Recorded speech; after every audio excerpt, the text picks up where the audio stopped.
faly indray tafaraka aminareo amity androany ity efa ray volana sady zay no lasa ny taona 2024 ary efa nahitatsika fahasoavana sy fitahina tokony ideratsika an'Andriamanitra mandrakarivo zany. Ny zavatra azo antoka tokoa manko dia ity manana antony fono sika isan'andro ideratsika lay Andriamanitra zay topotsika sy ankofatsika.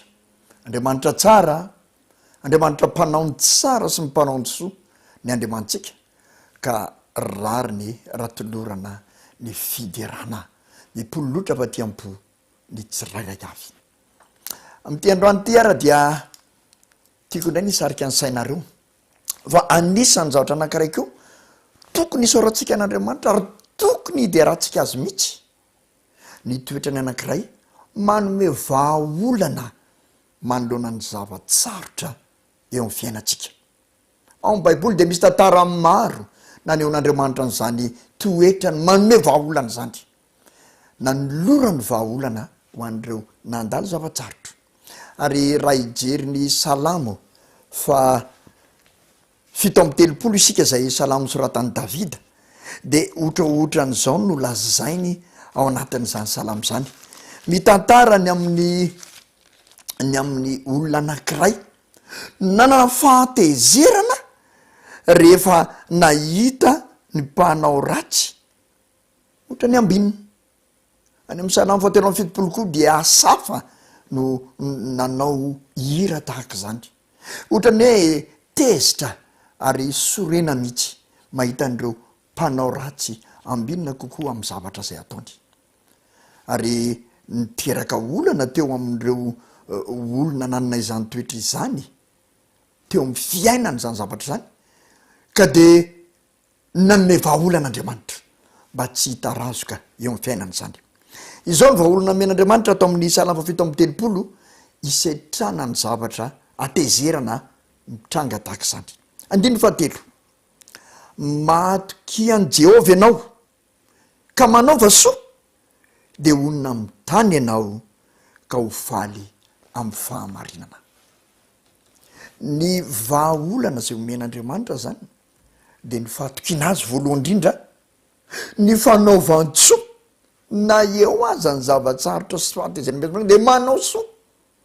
Rehefa avy eo araka ny fahatelo teo dia ozy onona mitany ianao eo amin'ny toerana zay nametrahan'Andriamanitra anao zany dia aoka atoky an' Jehova mihitsy ianao na aiza na aiza misy ianao ary hifaly amin'ny fahamarinana, ho vokisana fahamarinana ianao.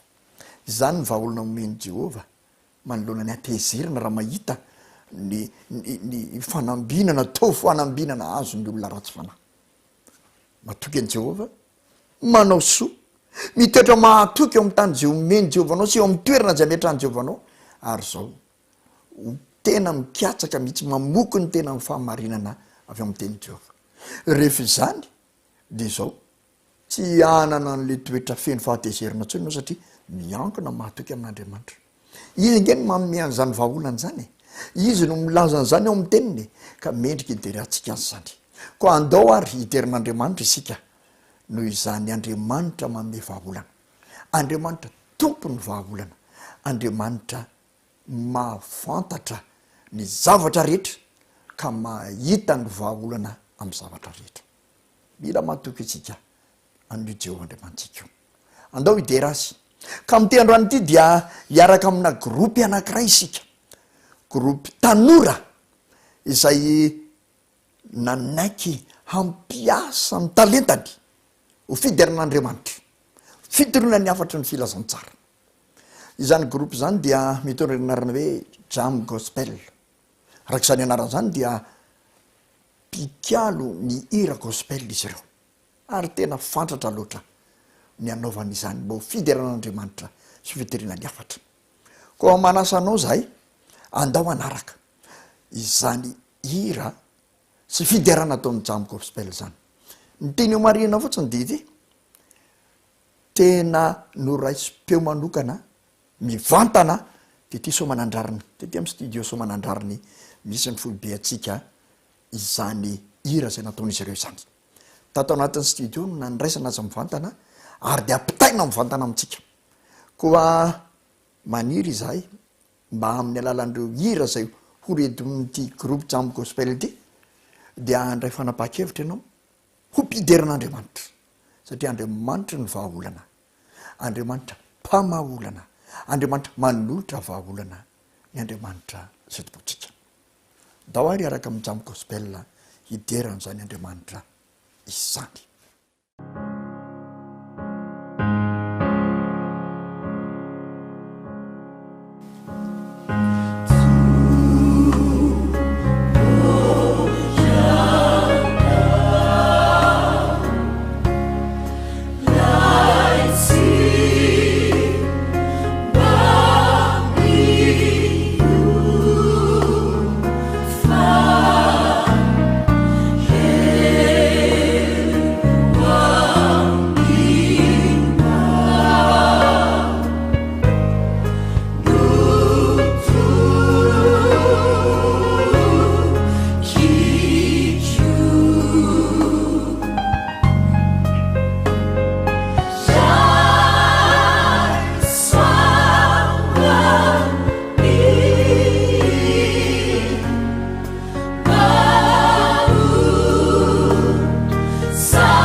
zanako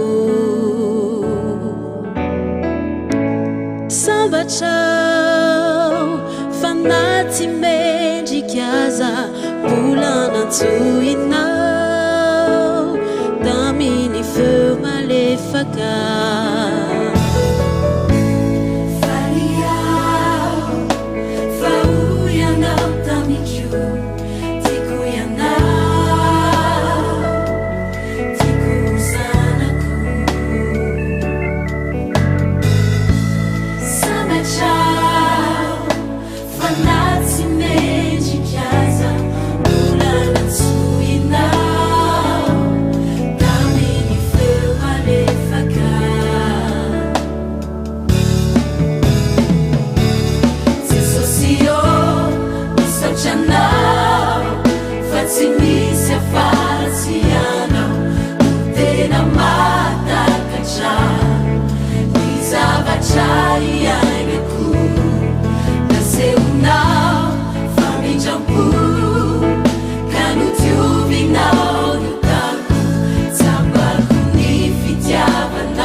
Aminao tigo yanao tigo zanako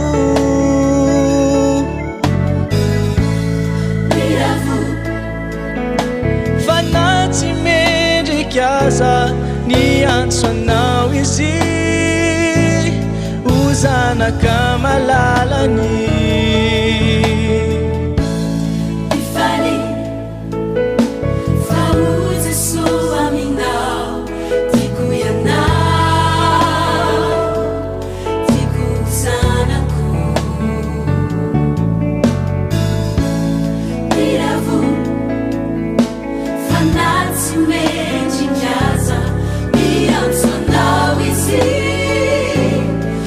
Uzana kama lala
Fantasia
am naufa, si mianga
fiainako natotsy tao aminao tsy ho toy izao natotsy tao aminao tsy ho toy izao natotsy tao aminao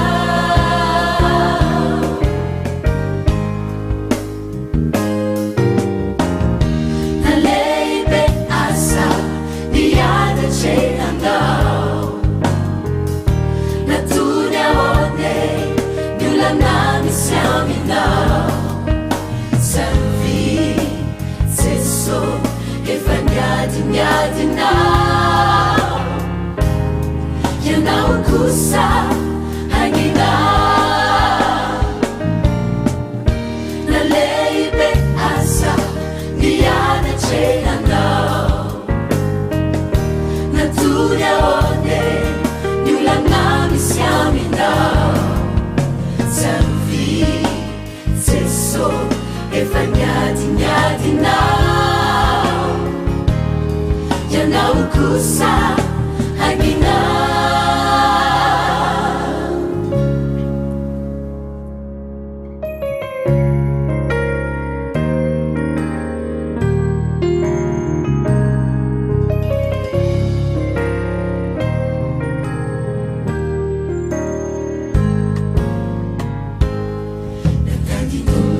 be azao ety satria mandrahonany corona matoky ao fa manana ny tompo Jeso ty fa izy nefa lasany alo lalanay hanamboatra fitoerana hoay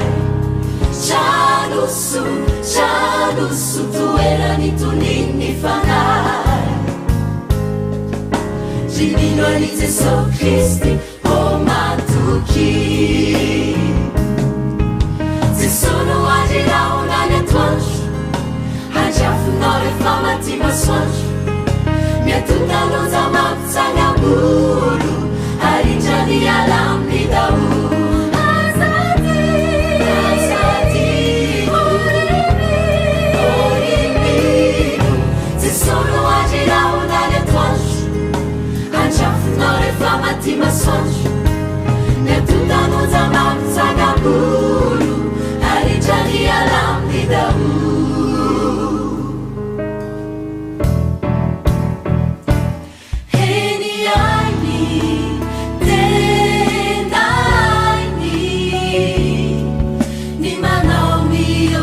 Zay no fisiku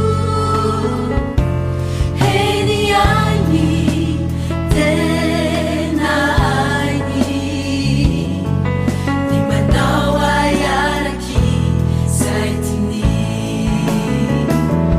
heni aini tena aini ni manawa miochi zai no fisiku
Uoni amina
Sing along, sing along.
tsy nentanentana ve ny fonao teo am-pianona ireo tanora ao anatin'ity groupe jambo gospel ity na eno zany hira afatra ankira zay tena tsara loatra mandrisika mba hideran'Andriamanitra zany. Manasanao andro any andao andray fanapa-kevitra mihitsy ho mpideran'Andriamanitra, andao andray fanapa-kevitra mihitsy mba hanana fo tena feno fideran'Andriamanitra sy hanana fiainana voasaro ny fideran'Andriamanitra isika tsirairay avy manomboka androany. Tsara loatra ny Andriamanitsika ka mendrika io de raina ao an-tanànany Davida. Eto am-pamaranana ary dia tiany indray nametraka teny fikasana ho antsika tsirairay avy. Ka ao am'le salama 7:30 teo ihany dia misy teny fikasana zay azonao raisina. Eo ampideran'Andriamanitra, eo mpamaky vakina amin'ny fiainanao, azonao raisina sotazomotra. Eo amin'ny 15 mantsy de zao no teny izay lazain'ity salama 7:30 ity, teny zay nampitonain'Andriamanitra nandrimandry any Davida mpanjaka mba hanao hitondra zany teny tena tsara loatra zany. Izao no voasoratra eo amin'ny 15 ovakitsika amin'ny anaran'i Jesosy. Ankino am' Jehova ny lalanao ary matoky azy fa ataony tanteraka. Mandeha any zatsisy araka ny lazaina trany am-piandohana dia aoka toky am' Jehova ho feno fahatokiana azy eo amin'ny tany zay nametrahan'i Jehova anao, eo amin'ny toerana zay misy anao, matoky an' Jehova. De ankino amin'io Jehova io izay hitokisanao io ny lalanao, fa izy no ahatanteraka amin'ny atsakany, amin'ny andavany, ahatanteraka zany ho lavorary ary ahatanteraka fandresena eo amin'ny lalanao manontolo.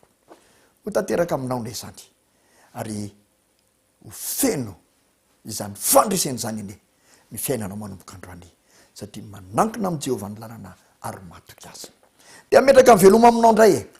Aza dino ny fotoanantsika amin'ny herin'ny androany toy izao, hiaraka amina antoko-pihira vaovao indraisika hiaraka eto iten'Andriamanitra. De mametraka amin'ny veloma ho any tsirairay azy. Veloma indrindra tompoko ao.